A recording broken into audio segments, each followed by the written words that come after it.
Nevrea Demi ishte sot skandaloz në Klan Kosova.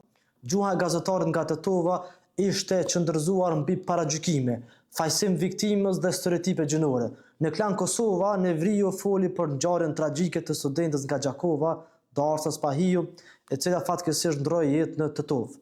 Një rast ende në hetim nga policia e Maqedonisë së Veriut.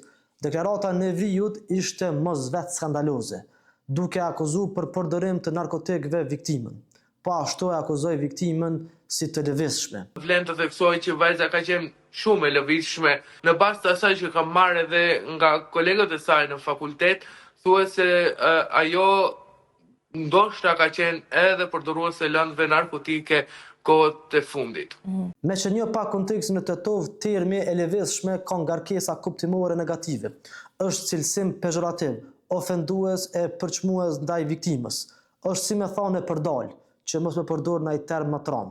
Një gjuhë e tillë e mirëmban sistemin shtypës, e arsyeton dhunën dhe e betonizon paragjykimin ndaj vajzave e grave. Nevriu e shkeli kodin e etikës së gazetarit, duke spekuluar rreth viktimës. Ishte një goditje tepër e ulët. Mbi të gjitha ishte një qasje jo humane. Është e paudhë me fol për një viktimë në këtë formë. Në vend se me kërku hetim e drejtësi, Nevriu foli me tendencë përçmuese ndaj viktimës. Nevriu duhet me kërku falje për këtë gjumë. Krejt çka na sot duhet me bë është me kërku hetim dhe drejtësi për Darsën.